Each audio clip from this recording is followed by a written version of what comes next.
네, 오늘도 기분 좋게 수익 사연으로 시작해 보도록 하겠습니다. GS를 사셨네요. 37,450원에 비중 15%.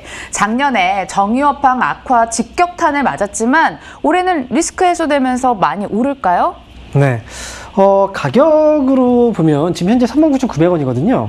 근데 수익 중이시긴 한데 사실 우리가 정유업체들도 그렇고요. 올해는 제가 이제 특히나 강조드리는 건 포스트 코로나예요. 즉 코로나 이후 상황을 대비해서 미리 그런 종목들이 움직인다는 거죠. 이 정유업체 특히나 타격 많이 받았어요. 그렇기 때문에 주가는 지금 충분히 싼 가격대에 위치했기 때문에 이런 종목들은 잘 끌고 가시는 게 중요해요. 그래서 지금 오늘 최근에 이제 주가 올라왔다가 한번 내려왔을 때 이때도 충분히 매수 접근도 충분히 가능한 자리이기 때문에 이 기업은 이제 보유하고 계신 분들은 45,000원 정도까지는 끌고 가셨으면 좋겠고요.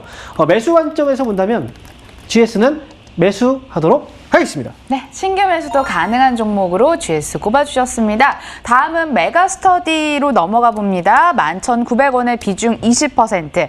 교육주 최근 어떤 모멘텀을 찾을 수 있을까요? 수능도 끝난 상황이라 추가 매수할 메리트 있나요? 없어요. 네, 지금 제가 지난해도 사실 이렇게 온라인 교육주들 그리고 코로나 테마주들 분명히 정리를 해 나가야 된다라고 분명히 계속 말씀드렸거든요. 이슈를 계속 기대하고 있어요, 사람들은. 다시 한번 오지 않을까, 다시 한번 오지 않을까. 근데 지난해가 최고의 이슈 아니었습니까? 근데 지금 메가스터디 같은 경우에도 지난해가 그렇게 큰 이슈였는데 주가가 못 올라갔어요. 네. 그렇다는 건 이 기업은 이슈에도 민감하지 않다는 거예요. 그래서 이런 기업들은 사실 주가가 잘 올라가기 힘듭니다. 그래서 저는 메가스터디는 그래도 좀 반등이 나왔을 때 보유하고 계신 분들은 11,500원 정도라도 회복이 되면 그때는 반드시 정리하시는 게 좋을 것 같고요. 신규는 당연히 매수 유보하도록 하겠습니다. 네, 자주 문의 주신 종목이 다음번으로 들어왔는데 드디어 채택이 됐네요. 유니온 7,950원에 비중 11%.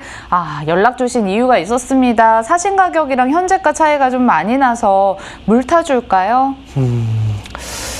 이 기업을 왜 보셨는지가 사실 저는 이제 테마송으로 이 기업을 매매를 하신 것 같아요. 지금 시멘트 관련주들도 최근에 이제 주가가 또 많이 올라오기도 했고, 이 기업 같은 경우에는 이제 지난번에 또 히토리 관련 또 테마로 한번 또 엮여서 주가가 또 올라오기도 했거든요.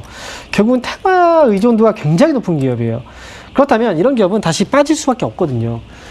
이 기업은 올라갔을 때 고점하고 비교할 게 아니에요. 밑에 있을 때하고 비교해야 되거든요. 올라오기 전에 이 기업의 주가를 보면 결국은 3,000원 정도 수준이었어요. 2,000원대. 그럼 주가는 2,000원대까지 빠질 수 있다고 봐야 돼요. 그래서 위험하다는 거예요. 이런 종목들은. 추가 매수 하시면 안 되고요. 이 기업은 반등 시 정리하는 게 저는 맞다라고 생각을 합니다. 만약에 다행스러운 건 이제 물량들은 아직 다 빠진 상태가 아니라서 아마 한 번쯤은 올려줄 것 같은데 올라왔을 때 한 7,000원 부근에라도 정리하셨으면 좋겠습니다. 그래서 매수 유보하도록 하겠습니다. 보수적인 판단을 좀 들을 수 있었습니다. 잘 참고하셔서 대응 잘 해보시길 바라겠습니다. 다음은 두 개를 고민하십니다. 수산중공업 그리고 K탑 리츠. 근데 제 기분 탓인가요? 하고 있는 사업은 전혀 연관이 없는데 차트가 좀 비슷한 것도 같고 단타 목적이시라면 둘 중에 뭘 골라야 할까요? 네, 딱 보니까 그냥 단타로 보신 것 같아요. 차트를 보고서. 이런 차트를 보면 굉장히 좋아하시는 것 같은데요. 근데 지금 보면 K탑 리츠는 뭐가 문제일까를 봐야 돼요. 이 기업은 거래가 별로 없어요. 예, 거래가. K탑 리츠 같은 경우에는 바로 어제 같은 경우에 거래가 좀 있었거든요. 근데 금요일날 거래를 보면은, 거래량 자체가, 한 7만 주, 100, 1000만, 70만 주. 근데 거래 대금이 100만, 1000만억, 7억. 이 기업은 트레이딩하기엔 좀 부적합한 그런 종목이에요. 그래서 K탑 리츠는 트레이딩 안 하시는, 이건 안 보시는 게 좋을 것 같고요. 수산중공업이 이제 그 다음 종목인데, 이건 거래량과 거래대금은 괜찮아요. 근데 지금 보면 오늘 장에서 이 문제는 뭐냐면, 어제 거래가 대량 거래 나왔잖아요. 근데 오늘 지금 조정이에요. 만약에 이 수산중공업의 주가가, 자, 여기서 어제 봉의 고점 이 종가 자리잖아요. 이 종가의 윗꼬리, 이 위쪽에서 만약에 오늘 시세가 시작돼서 오늘 양봉을 만들고 있다면 사도 괜찮아요. 이 윗꼬리에 대한 부담을 먹고 가는 거거든요. 그렇기 때문에 반등 여지가 있는데 이 기업은 지금 이 윗꼬리가 아니라 이 밑에 움직이고 있어요. 그렇다고 한다면 하락 가능성이 더 높은 거예요. 그래서 수산중공업도 역시 안 될 것 같아요. 그래서 두 기업 모두 매수 유보하도록 하겠습니다. 단타 생각 중이시라면 둘 다 패스하는 걸로 이렇게 챙겨드립니다. 다음은 FNF 신규 매수 고민이에요. 이것도 문의가 쏟아지는 종목인데 해당되시는 분들 잘 들어주세요. 가장 최근 뉴스가 작년 11월로 비교적 좀 잠잠한 종목인데 어떤 주가 방향을 보일지 예측이 좀 안 될 것 같아요. 네, 맞아요. FNF를 관심을 갖고 계신 분들은 사실 이 기업의 주가가 좀 많이 싸다는 생각을 좀 하고 계신 것 같긴 하거든요. 근데 지금 이제 이 전이죠. 코로나 전 이 상태의 주가는 12만 8천 원 정도의 가격이었거든요. 그 당시하고 보면은 주가가 좀 싸요. 근데 이 기업을 좀 길게 본다면 사실 이 기업의 주가는 싸다라고 과연 얘기를 가격적인 메리트가 정말 크다라고 할 수 있을까? 약간의 좀 의문이 들긴 하죠. 곧 이제 올라간 상태에서 이제 조정이 나오고 있기 때문에 그래서 가격적인 메리트는 이 기업보다 더 많은 메리트를 갖고 있는 기업들이 있기 때문에 굳이 이 기업에 계속 연연히 할 필요는 저는 없다라고 생각이 들고요. 매수 관점에서 본다면 일단 거래도 지금 아직 들어오지 않은 상태이기 때문에 지금은 아직 과열로 따지면 덜 익은 상태다. 그래서 저는 FNF는 매수는 유보하도록 하겠습니다. 네, 저평가 관점에서 보기에도 많이 주가가 올랐다고 판단 주십니다. 매수 유보 사인 드릴게요. 다음은 네오위즈랑 뉴트리 둘 중에 신규 매수 고민하고 계시는데 놓여있는 자리로 판단을 해봐야 될 것 같아요. 일단 하나는 게임주, 다른 하나는 건강기능식품주인데 이 사면 정신건강에 좋은 종목은 뭘까요? 정신건강에 좋은 게 과연 어떤 종목일까를 굉장히 심오한 질문이에요. 그래서 뉴트리를 일단 보면은 차트상으로 보면은 뉴트리는 다시 이제 하락에서 상승 쪽으로 조금씩 잡아가고 있는 그런 분위기이긴 한데 문제는 일단 뭐 거래가 제대로 따라오지 못하고 있는 상태잖아요. 그리고 지금 또 한 가지 종목 네오위즈 게임주에 대한 관심도 많았지만 사실 지난해가 피크였던 그런 시기였기 때문에 이 기업은 이제 모멘텀은 조금씩 줄어들고 있는 자리라고 볼 수가 있어요.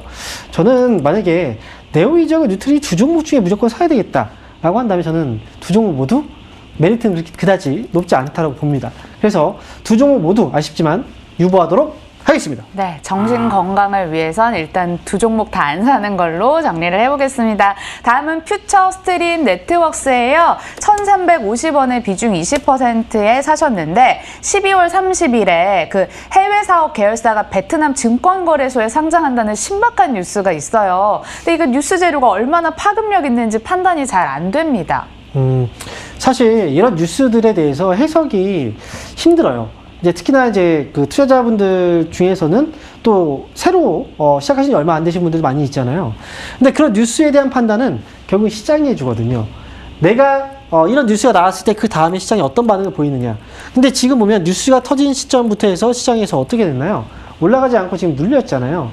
그 퓨처 스트림 네트워크스 같은 경우에도 사실 이 기업은 거의 그동안 거의 트레이딩 단기 물량들만 계속 들쭉날쭉했던 종목이라 이 기업은 이런 뉴스에도 지금 반응을 하지 못하고 있고 그래서 이런 뉴스에 이 기업을 따라서 매수할 필요는 전혀 없습니다. 저는 가격적인 메리트 글쎄요. 그리고 지금 현재 시점에서 본다면 아마 이 기업은 거의 진짜 단타를 전문적으로 하시는 분들 있죠. 그런 분들만 시세가 딱 잡혔을 때 그때 딱 들어왔다가 올라오면 팔고 이 정도는 가능하지만 일반적인 경우에는 매수가 좀 힘들 것 같아요. 저는 이 기업은 매수 유보하도록 하겠습니다. 네, 일반적으로 대중적으로 지금 매수할 자리는 아니다라는 판단 내려주셨고 그럼 캠시스 봐야죠. 2,855원의 비중 20%, 지금 가격은 2,890원입니다. 추가 매수는 어떨까요? 2,850원대의 매수면 사실 가격적으로는 그렇게 부담이 있는 가격은 아니에요. 현재 이제 매수가보다 좀 떨어져 있기 때문에. 근데 비중이 몇 퍼센트라고 그러셨나요? 지금 10% 정도였나요? 20%요. 20%. 그렇다면 이 기업은 추가 매수할 필요 없어요. 추가 매수할 필요 없고요. 그냥 보유하고 있는 물량만 잘 가져가시면 될 것 같아요.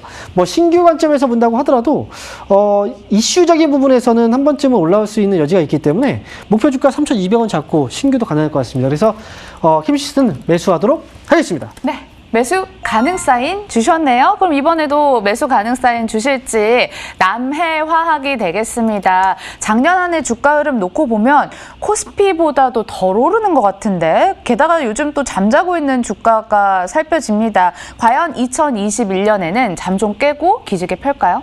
네. 남해화학이라는 회사는 사실 투자를 할 때 이런 생각을 좀 하셔야 돼요. 비료 관련주잖아요. 비료 관련주이기도 하고 그래서 테마 의존도가 굉장히 높은 기업 중에 하나예요. 지금 이제 여름철에 이제 테마가 나올 수도 있고, 그 다음에 이제 대북과 관련해서 경협주 테마가 나오면 그때 또 올라가는 그런 경향들이 있거든요. 그렇기 때문에 남해학은 지금 자리를 잡아놓고 기다렸다가 테마가 왔을 때 올라가면 팔겠다. 그런 생각을 한다면 매수는 가능해요. 하지만 이 테마의 그 주기가 정해져 있는 주기는 아니거든요. 그렇기 때문에 남해학은 지금 어찌 보면 어쨌든 테마 의존도가 굉장히 높은 기업이기 때문에 이 기업은 매수는 가능합니다. 하지만 시간적인 투자를 했다가 올라오면 팔겠다는 생각을 하셔야 돼요. 그래서 남해학은 매수 가능 의견 드리겠습니다. 네, 시간이 좀 필요한 종목이라고 하셨고, 마지막 한 종목 더 보겠습니다. 우리금융지주 1,100원의 비중 30%, 현재 가격 9,730원. 어떤 자리일까요? 1,100원에 매수하셨군요. 근데 지금 금융주들이 지난해 이제 그 배당락 때문에 떨어졌다가 지금 자리를 잘 못 잡고 있어요. 근데 중요한 건 어쨌든 이 기업도 시간적인 부분에서 투자만 하신다면 충분히 좋은 결과는 나올 수가 있습니다. 그래서 이 기업은 분할 매수로 하셨으면 좋겠어요. 한 번에 들어가지 마시고요. 분할, 왜냐면 떨어질 수도 있잖아요. 떨어질 때 더 산다는 생각을 하시고 분할로 접근한다면 충분히 가능합니다. 그래서 우리금융지주는 위쪽으로 11,000원 정도 한번 바라보시면서 분할 매수 관점에서는 매수 의견 드리겠습니다. 매수 가능 사인 끝으로 여기 굿바이 마치도록 하겠습니다. 앙고라 니트처럼 푸근한 황민영 멘토님의 상담 어떠셨나요? 좋으셨다면 내일 또 한번 와주시길 바랄게요. 12시에 뵙도록 하겠습니다. 시청해주신 여러분 고맙습니다.